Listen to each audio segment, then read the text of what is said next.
Welcome back to the deep dive.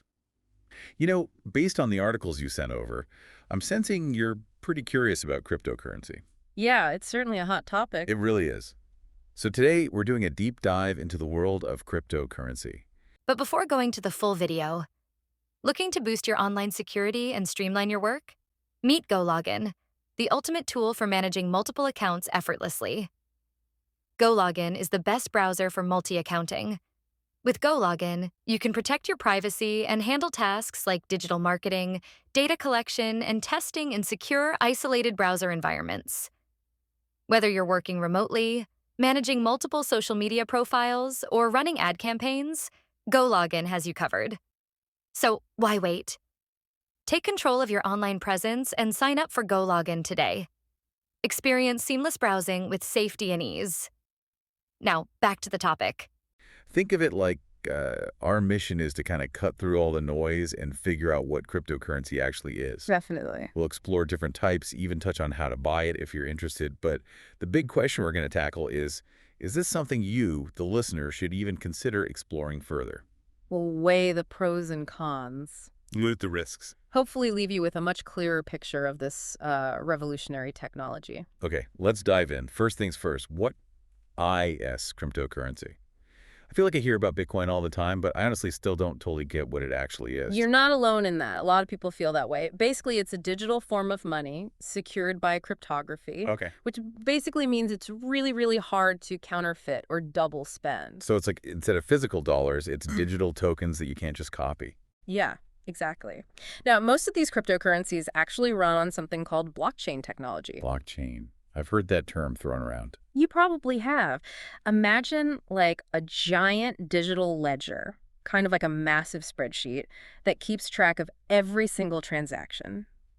But here's the thing. It's not stored in one place. It's spread out across a huge network of computers. So instead of a bank keeping track of everything, everyone has a copy. That's a good way to put it, yeah. And that's part of what makes it so secure. That makes sense. To change anything, you'd have to hack into thousands of computers at the same time. Wow. It's super difficult. And that decentralized aspect is key because no single entity controls it, like a government or a bank. Interesting. So it's secure, it's independent, but I'm curious if it's decentralized, who even created it in the first place? That's where it gets even more interesting. And how many different types of these digital currencies are out there? I feel like I'm only scratching the surface here. Oh, there are tons, thousands, actually, each with its own quirks and purposes. But we can dive into that a little later. Okay, sounds good. Let's unpack that a bit more after the break. Okay, so you were asking about who created it all. Well, the most famous one, Bitcoin, was actually created by this anonymous person or group back in 2008. Okay. They used the name Satoshi Nakamoto. Wait, so we still don't know who the real creator of Bitcoin is? Nope. Still a mystery. That's wild. And you said there are other types of cryptocurrency besides Bitcoin, right? Oh, absolutely. Thousands, literally. Wow. Each one has its own, special features and purposes. Okay. Some, like Ethereum, have their own whole blockchain ecosystems, like we talked about, Right. designed for very specific uses within that ecosystem. So it's not just about, like, buying and selling these coins? No, not at all. Some of them actually represent ownership of real-world assets. What do you mean? Like, you know how you mentioned being interested in real estate? There's this thing called security tokens. They can represent ownership of, say, part of a building. Hold on. So you're telling me I could own a piece of a building just by having a digital token? Yeah. Think of it like a digital deed. That's crazy. So how do you even get started with all of this? Like, if I wanted to buy some of this cryptocurrency. Well, it's not like some shady backroom deal anymore. Okay, good. Usually you'd use a cryptocurrency exchange. What's that? It's an online platform Right. where you can buy or sell different cryptocurrencies at whatever the market price is. Kind of like a stock market, but for crypto. So I could buy, say, Bitcoin or Ethereum on my phone. Pretty much, yeah. It's actually pretty easy to get started. But is it even legal? What about taxes? Does the government even recognize this stuff? That's a great question, and things are definitely still being figured out. Okay. Here in the U.S., cryptocurrency is considered a form of money, Right. but the IRS treats it as property for tax purposes. So like stocks. Kind of, yeah. Okay. Which means you could owe taxes on any profits you make from it. That makes sense. But I got to be honest. I've heard some scary stories about people losing a lot of money with cryptocurrency. It happens, yeah. It's definitely a riskier investment than something like a savings account. Right. It just seems so volatile. It can be, for sure. It's really important to remember it's speculative. Like, remember that article you shared about that guy who lost his life savings because he forgot his digital wallet password? Oh, yeah, I remember. Tragic. Exactly. So user error is a big risk here. So unlike a bank, there's no way to recover your money if you mess up. In a lot of cases, no. And then there's regulatory uncertainty, too.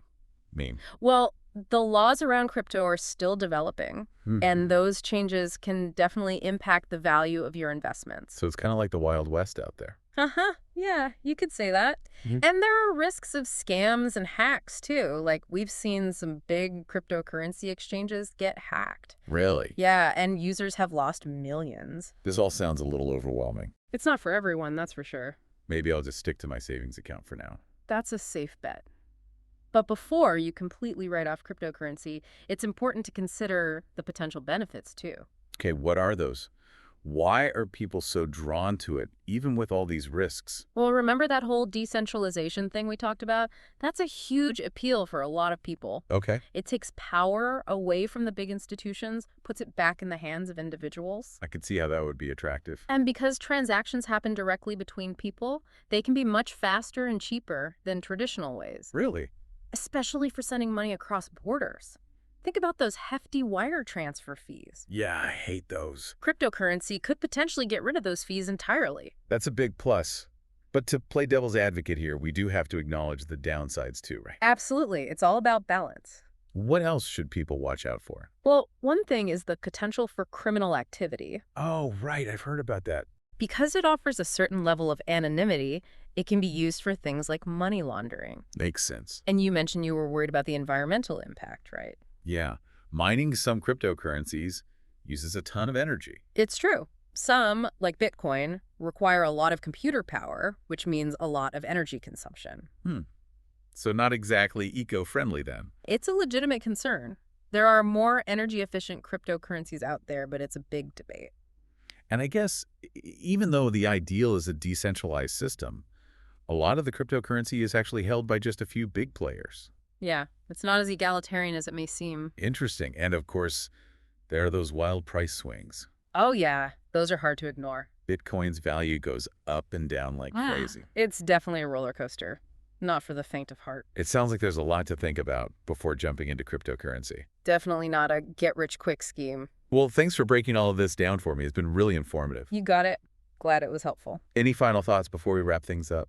Just remember, the world of cryptocurrency is constantly evolving. Okay. Things change so fast. What we talked about today might be totally different in a year or even a few months. So it's important to stay up to date. Absolutely. That's what makes it exciting, but also why it's crucial to be informed and ready for change. The big question to ask yourself is, with technology and regulations changing so rapidly, what might the future hold for crypto? And how will it impact us? Exactly. That's a good point. It's a big question, and it's one that we'll all be grappling with in the years to come. Well, thanks again for joining me on this deep dive into the world of cryptocurrency. The pleasure was all mine. I feel like I've learned so much, and I hope you, the listener, have too. I hope so too. And remember, this deep dive was just the beginning. Yeah. Keep learning, keep asking questions, keep exploring this fascinating world. That's the spirit. Who knows, maybe you'll even decide to take the plunge and try out cryptocurrency yourself. It's an adventure, that's for sure. Until next time, happy exploring. Yeah, it really does feel like we've only just scratched the surface here. Oh yeah, for sure. There's so much more to uncover about cryptocurrency. It's such a fascinating space, and it's constantly evolving too. So what we talked about today could be completely different a year from now, even a few months from now. It's exciting and a little bit daunting at the same time, right? It is, but I think that's also what makes it so important to stay curious, keep learning, and, approach it with a critical mind. Yeah. This is your financial journey, after all. That's true. We've given you some information, but ultimately the decision of whether to explore crypto further is up to you. Well said. Well, I want to thank you for joining me on this deep dive into the world of cryptocurrency. I feel like I've learned a ton, and I hope our listener has too. It's been my pleasure. And to you, listening out there, remember, this deep dive was just the beginning. We encourage you to keep researching, keep asking questions, and keep exploring this fascinating world. There's so much to discover. Who knows, maybe you'll even decide to, dip your toes into the crypto pool yourself. Well, what is fine? Until next time, happy exploring.